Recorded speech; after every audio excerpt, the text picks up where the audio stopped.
one that you wanna listen to, one that you wanna listen to, one that you wanna listen to.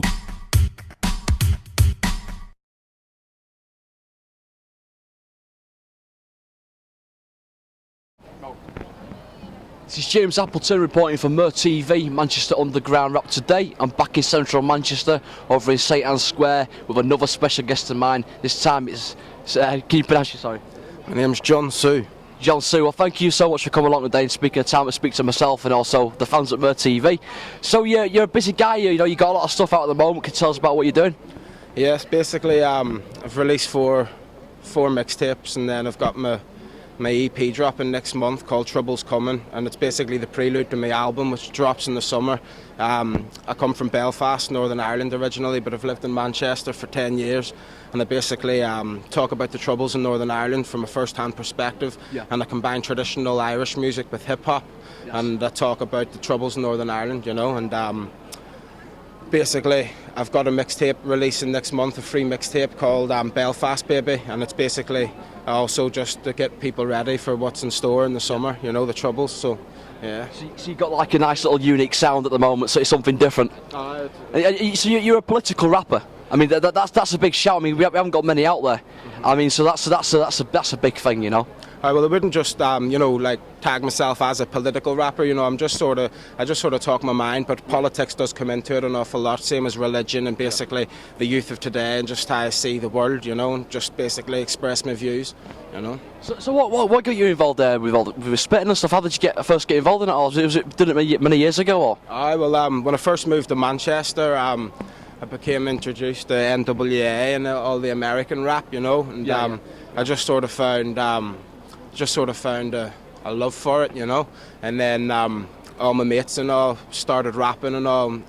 A few of them went to prison, and then I carried on writing, and then when they got out they were inspired and he carried on writing, and we both just accelerated up, you know, so we've just basically been doing it since I was a child now, so it's basically my life, you know. Hip-hop is more than music, it's like a lifestyle, you know. That's it as well, and also you know Chronicle as well. He's a big artist, he's doing well, isn't he? Chronicle's like, you know, one of my best friends, you know. I've known him since I moved here from Manchester, you know. We've been doing it together for a long time, you know, the music, you know. So have you got any collabs that you're going to be doing soon? Any sort of like tracks that are going to be released? Well, I've got a few collabs, you know, but they're more with people from different genres of music. I've got a band from Belfast called Scorpion Jack. They're making a big, massive movement in Belfast, and I've got Broken English DRS. He's produced a lot of beats for me as well, you know. And the Terrorists, we've basically formed a group, me and Chronicle. We're called the Terrorists. Brooks DeVille as well, and Pros. He lives in Canada, but you know, there's just a few lads out there, just real content, you know, real hip hop, you know. So did you say you mix traditional Irish music with the hip hop? That sounds amazing. I mean, that must be a great, unique sound. I wouldn't mind having a listen to that. Yeah, well, it is, because basically, like scratching, you know, DJ scratching. It's very similar to the boron, you know, the Irish drums. Oh yeah. Well, basically, it's the same, like in between the beat, you know. So and it's the same with everything, the fiddle and the flute. We basically just combine it all, but it's very different. America's taken a big note of it. My music's being played in a few radio stations in New York City. A lot of them are taking note because, you know, they do love the Irish, and they love... That's it. There's a big Irish community over there, and they're going to love it, aren't they? Oh, they do like it a lot, you know. And the good thing is as well, you've took the initiative to start something different and unique, and I suppose that's what it's all about, creating something new. For 2010. Well, I agree. You know, I'm not into people just following trends. I believe you have to make your own trend. You know, don't just listen to other people. Listen to yourself. You know, do what you want to do. That's it. And what would you say to people that are starting off in the business? What advice would you give them?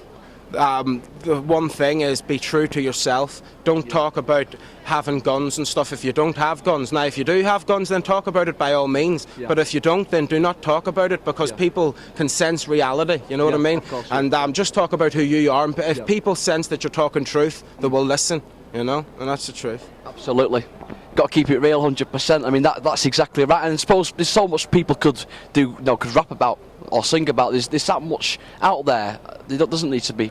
I mean, it doesn't even need to be doing it, does it? You know what I mean? So it's just because of what they see, you know. It's just basically trend following, you know. People they're too scared to be themselves, so it's more convenient just to blend in, you know. So I mean, like, how many times have you been on stage? How many shows have you been in, like? Wow, you know what, mate? I've been doing it for a long time now. I've performed in Rotterdam and in Europe and Ireland, Belfast, Glasgow, Peterborough, London, all over the place. You know, more than I can imagine, more than I can count, mate. But obviously, it's only the beginning. You know, I'm just trying to get out there as much as possible. A lot of people take note because, like you said, it's different and it goes against the grain. You know, but I don't know, mate. I've got a big wall of all my posters that I've performed in. There's about 100 up there or so, you know, so that's massive. So the good thing is as well, I bet you found as well, a lot of people when they start doing work more mainstream and start going abroad, you've got to have the sound for the country, haven't you? Sort of like you couldn't do typical grime and sort of put it in Jamaica. Do you know what I mean? You have to sort of be flexible, don't you? Well, it depends, because, you know, if you look at, you know, successful artists who are about, like Dizzy Rascal and stuff, you know, he still talks very much Cockney, you know, like, but he still appeals to them all. So basically what it is as well, you have to have an international sound. That's very true, but it's all about your fluentness, you know. If you, like, I believe, like, look at Oasis, you know, you know, they didn't sing, they sung with a Manchester voice. If you heard them in the street, you would probably think, what? But yet, they were phenomenal when it came to it, you know. So it's all about basically showing who you are and what city you come from, you know, and talking about where you're from, you know. That's it as well. I suppose it's about getting the spark to ignition. I suppose once you start becoming mainstream, it's just about promotion as well, a lot of it, isn't it? Just promotion and sort of getting your name out there. It's hard to promote yourself, you know. A lot of the best artists out there probably will never get heard because they're too lazy to get up and promote themselves, you know. Right. But that's why it's good that there are people like yourself, you know, that are giving people the opportunity, you know. It's very good. It's good as well. And also as well, I think for artists to get so far, they need to have a manager and also an agent, because I think that's the important part of it as well, isn't it? Yes, well, I have two managers at the minute as well. You know, I have Phil Ellis, which is he's a big manager. He's managing Jodie Aisha, for, you know, who done the Heartbroken single, and he's managing a couple of other people as well. But he's a brilliant fella. You know, he's one of the only people in the music industry that I can honestly put my hand on my heart and say I trust. You know what I mean? He's a brilliant fella, and they've been helping me no end, especially reach America, and, you know, released a few videos, music videos on YouTube and stuff. You know, so it's a big shout, and there's also, I suppose, there's a lot of agents out there you probably know through experience. There's a lot of like people out there, agents, managers that promise things that cannot deliver. And I suppose, like when we created Mer TV, it was to basically do it on a shoestring and sort of basically, like you said, give everybody a chance and fair crack of the whip. But yeah, it's true. I mean, there's a lot of money grabbers out there, isn't there? I can tell you firsthand that there is. Absolutely.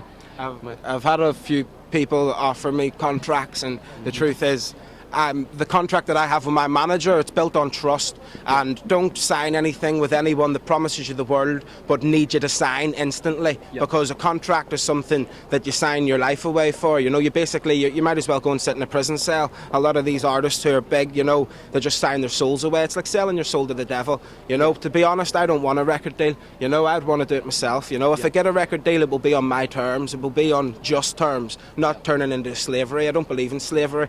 I think slavery became abolished, so I don't think that we might as well do it, you know. It's crazy, isn't it? You sign a few forms and they want your kidneys. You know what I mean? It's not good, is it? Nah, it's not. To be honest, I would just say be independent, don't be lazy, get up off your arse and make your own way, you know. Absolutely, it's best ways to do it your own way, innit? Definitely. Well, I want to thank you for taking the time to speak to myself and also the fans. It's going straight out to you all. So also look out for this guy as well. He's already out there now. He's already established. Things can only get better. So this is James Appleton reporting for Mer TV. See you all soon, and bye for now.